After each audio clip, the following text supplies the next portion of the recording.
এবার যুদ্ধ থামাতে ৩ শর্ত জুড়ে দিল ইরান। দিতে হবে যুদ্ধের ক্ষতিপূরণ, ভবিষ্যতে হামলা না করার গ্যারান্টি। মাসুদ পেজিশকিয়ানের বার্তা। যুদ্ধ সমাপ্তি নিয়ে বিশেষ বার্তা দিলেন ট্রাম্প। জানালেন শিগগিরই শেষ হতে পারে সংঘাত, প্রত্যাশার চেয়ে ইরানে বেশি ক্ষয়ক্ষতির দাবি। দক্ষিণ কোরিয়া থেকে মধ্যপ্রাচ্যে নেওয়া হচ্ছে মার্কিন ক্ষেপণাস্ত্র প্রতিরক্ষা ব্যবস্থার একাংশ। কোরীয় উপদ্বীপে নিরাপত্তা ভারসাম্যে ফাঁক তৈরি হওয়ার শঙ্কায় সিউল, সুযোগ নিতে পারে উত্তর কোরিয়া। মধ্যরাতে দুবাইয়ের আবাসিক ভবনের ড্রোন বিস্ফোরণ, ক্রিক হারবার এলাকায় আতঙ্ক, নেই হতাহতের খবর। ইরানে একের পর এক হামলায় নাস্তানাবুদ আরব দেশগুলো, ফের আলোচনায় যৌথ আরব সামরিক বাহিনী গঠনের ধারণা। আঞ্চলিক সামরিক জোট গঠন সময়োপযোগী সিদ্ধান্ত দাবি বিশ্লেষকদের।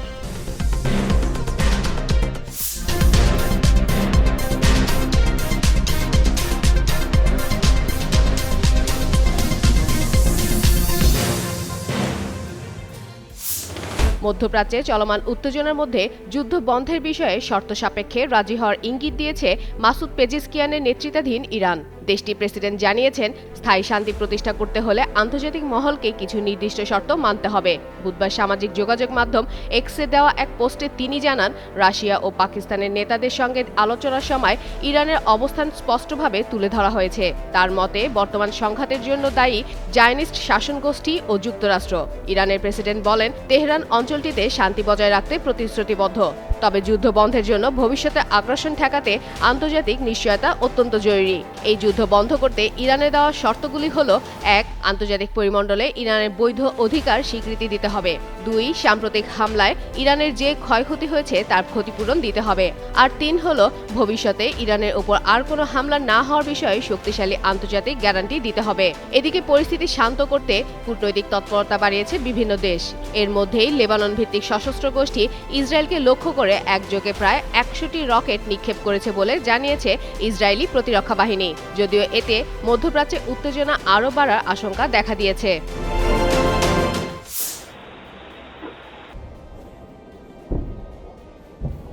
ইরান ইসরায়েল চলমান সংঘাতে চলছে সামরিক শক্তিমত্তার প্রদর্শনী। প্রথাগত এবং আধুনিক সমরাস্ত্রে সংঘাতে লিপ্ত দেশগুলো নিজেদের ক্ষমতা জানান দিতে ব্যস্ত। এখন পর্যন্ত যুদ্ধে বেশ বড় সামরিক ব্যয়ের মুখে তেল আবিব থেকে ওয়াশিংটন ডিসি, এমনকি তেহরানও। বুধবার যুক্তরাষ্ট্রের সংবাদ মাধ্যম এক্সিওসের বরাতে আল জাজিরার একটি প্রতিবেদনে যুদ্ধ নিয়ে মার্কিন প্রেসিডেন্টের বিশেষ মন্তব্য উঠে আসে। ট্রাম্প জানায়, ইরানে নতুন করে হামলা চালানোর মতো কার্যত আর কিছুই বাকি নেই, তাই ইরানের সঙ্গে যুদ্ধ খুব শিগগির শেষ হতে পারে। ট্রাম্পের দাবি, এই যুদ্ধ বেশ সফলভাবে চলছে এবং মার্কিন বাহিনী প্রত্যাশার চেয়েও বেশি ক্ষয়ক্ষতি করতে সক্ষম হয়েছে। ওয়াশিংটন ডিসি নির্ধারিত সময়ের চেয়ে অনেক এগিয়ে আছে, এমনকি মূল ৬ সপ্তাহের পরিকল্পনার চেয়ে অনেক বেশি ক্ষয়ক্ষতি ঘটিয়েছে মার্কিনীরা। তবে ট্রাম্পের দাবি কতটা সত্যি তা নিয়ে প্রশ্ন উঠেছে, কারণ এর আগে বহুবার ট্রাম্প নিজের বক্তব্য থেকে সরে এসেছেন। এদিকে ইরানের বিপ্লবী গার্ড IRGC জানায়, তেহরান কেবল শত্রুর পরিপূর্ণ আত্মসমর্পণের কথা ভাবছে, তখনই এই লড়াই শেষ হবে যখন দেশ থেকে যুদ্ধের ছায়া অপসারিত হবে। বুধবার ব্রিটিশ সংবাদ মাধ্যম বিবিসির প্রতিবেদনে বিপ্লবী গার্ড বাহিনীর বিবৃতির বরাতে বলা হয়, ইরান হামলার ৩৮তম ধাপ শুরু করেছে।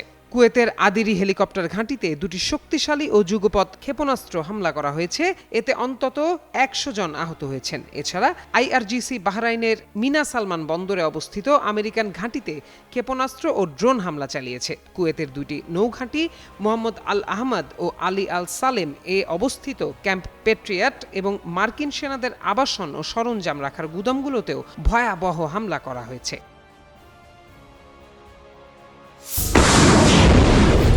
ইরানকে কেন্দ্র করে যুদ্ধ পরিস্থিতির প্রেক্ষাপটে দক্ষিণ কোরিয়া থেকে মার্কিন ক্ষেপণাস্ত্র প্রতিরক্ষা ব্যবস্থার কিছু অংশ সরিয়ে নেওয়া হচ্ছে মধ্যপ্রাচ্যে। আর এই সিদ্ধান্তে নতুন করে উত্তেজনা তৈরি হয়েছে পূর্ব এশিয়ায়। সিউলের আশঙ্কা, এই পদক্ষেপে কোরীয় উপদ্বীপে নিরাপত্তা ভারসাম্যে ফাঁক তৈরি হতে পারে, আর সেই সুযোগ নিতে পারে উত্তর কোরিয়া। ব্রিটিশ গণমাধ্যম দ্য গার্ডিয়ানে প্রকাশিত এক প্রতিবেদনে বলা হয়েছে, যুক্তরাষ্ট্র দক্ষিণ কোরিয়ায় মোতায়েন করা terminal high altitude area defense বা থার্ড ক্ষেপণাস্ত্র প্রতিরক্ষা ব্যবস্থার কিছু অংশ মধ্যপ্রাচ্যে স্থানান্তর শুরু করেছে। ইরানের বিরুদ্ধে চলমান সামরিক উত্তেজনার কারণে এই পুনর্মোতায়েন করা হচ্ছে বলে মার্কিন গণমাধ্যমেও খবর প্রকাশিত হয়েছে। প্রায় এক দশক আগে দক্ষিণ কোরিয়ার সংজু অঞ্চলে স্থাপন করা হয়েছিল এই থার্ড ব্যবস্থা। তখন স্থানীয়দের তীব্র প্রতিবাদ সত্ত্বেও সিউল ও ওয়াশিংটন দাবি করেছিল উত্তর কোরিয়ার ব্যালিস্টিক ক্ষেপণাস্ত্র মোকাবিলায় এটি ছিল সবচেয়ে কার্যকর প্রতিরক্ষা ঢাল। কিন্তু এখন সেই প্রতিরক্ষা ব্যবস্থার অংশ সরিয়ে নেয়ার খবর সামনে আসতেই দক্ষিণ কোরিয়ায় প্রশ্ন উঠছে যুক্তরাষ্ট্রের নিরাপত্তা প্রতিশ্রুতি নিয়ে। বিশ্লেষকদের মতে এই পরিস্থিতিকে দুর্বলতা হিসেবে ধরে নতুন উস্কানিমূলক পদক্ষেপ নিতে পারে উত্তর কোরিয়া। তবে দক্ষিণ কোরিয়ার প্রেসিডেন্ট লি জে-মিয়ং জনগণকে আশ্বস্ত করে বলেছেন, যুক্তরাষ্ট্র সামরিক সম্পদ সরিয়ে নিলেও উত্তর কোরিয়ার বিরুদ্ধে দেশের প্রতিরোধ সক্ষমতা অক্ষুণ্ণ থাকবে।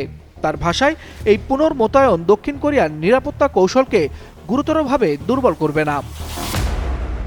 এদিকে মধ্যপ্রাচ্যে মার্কিন সামরিক মনোযোগ বাড়ার মধ্যেই আবারও উত্তপ্ত হয়ে উঠেছে কোরীয় উপদ্বীপ। যুক্তরাষ্ট্র ও দক্ষিণ কোরিয়ার যৌথ সামরিক মহড়া ফ্রিডম শিল্ড শুরু হওয়ার পর কঠোর হুঁশিয়ারি দিয়েছে পিয়ংইয়ং। উত্তর কোরিয়ার রাষ্ট্রীয় বার্তা সংস্থা KCNA জানিয়েছে, দেশটির নেতা কিম জং উনের বোন কিম ইয়ো জং এক বিবৃতিতে বলেছেন, কোরীয় উপদ্বীপে যুক্তরাষ্ট্র ও তার মিত্রদের সামরিক শক্তি বৃদ্ধি তার নিজের দেশের সার্বভৌমত্ব ও নিরাপত্তার জন্য গুরুতর হুমকি।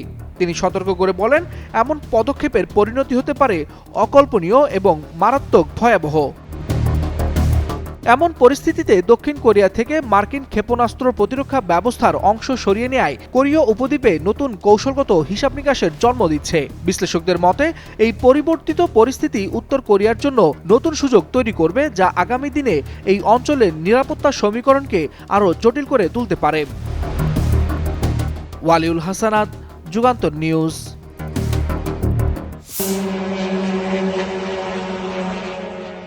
মধ্যরাতে হঠাৎ বিস্ফোরণের শব্দ, তারপর আগুনের লেলিহানের শিখা। দুবাইয়ের শান্ত আবাসিক এলাকা ক্রিক হারবার মুহূর্তেই আতঙ্কে ভরে ওঠে।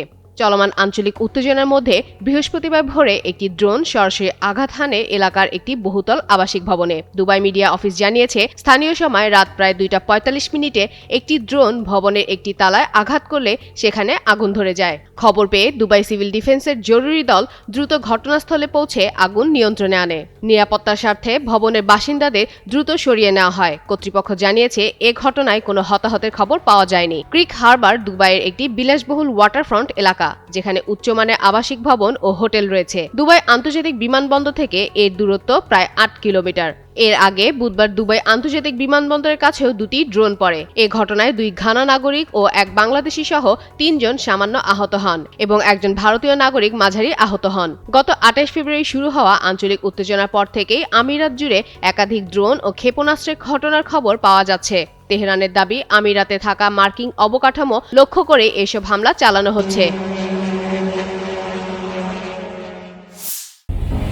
ইরানের একের পর এক হামলায় ইসরায়েল যুক্তরাষ্ট্রের পাশাপাশি বিপাকে পড়েছে প্রতিবেশী দেশগুলো। মধ্যপ্রাচ্যে অবস্থিত মার্কিন ঘাঁটি লক্ষ্য করে তেহরানের হামলায় নাস্তানাবুদ, সৌদি আরব, বাহরাইন, কুয়েতের মতো দেশগুলো। এমন পরিস্থিতির মধ্যেই ফের আলোচনায় এসেছে একটি যৌথ আরব সামরিক বাহিনী গঠনের পুরনো ধারণা।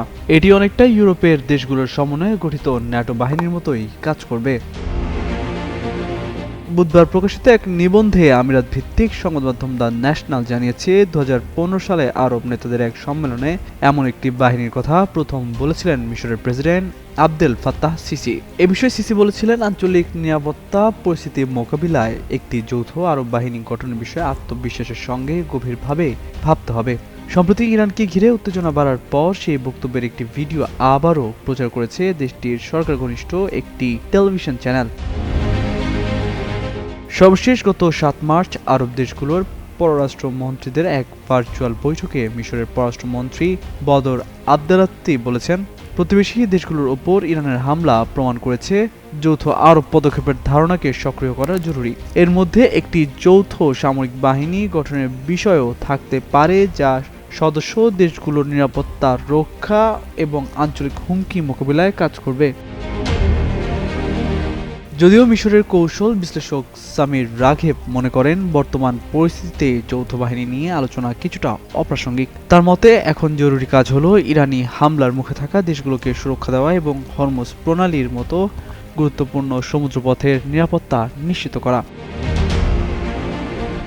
বিশেষজ্ঞদের ধারণা সব আরব দেশকে নিয়ে বড় বাহিনী গঠনের চেয়ে আঞ্চলিক সামরিক জোট বেশি বাস্তবসম্মত।